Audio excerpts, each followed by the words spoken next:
Durante a celebração de 75 anos de Koiman, nós estamos preparar bonita retorno, especialmente de Koiman. Dus nós também bem com bonito projeto que de a base de celebração de 75 anos de Koiman.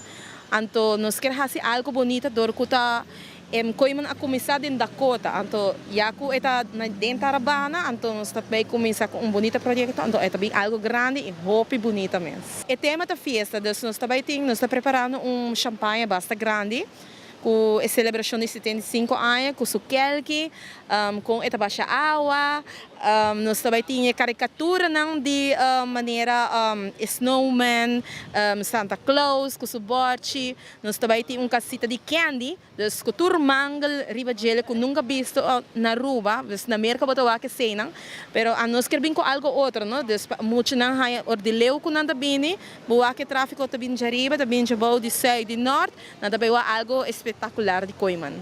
Atualmente não está começando para como começa a pôr wire de luz, das 4 colônias que estão na Epalo. E trabalho mês está na Koiman, entre dia nós temos time grande está trabalhando em Nana, que está sag plywood na, ou está ferro, ou está pinta.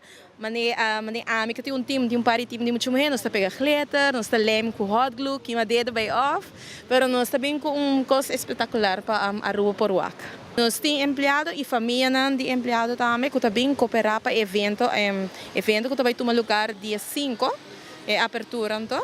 Então, já nós estamos bezig pensei, nós e também Koiman traz grupo de gaita também para animar a noite.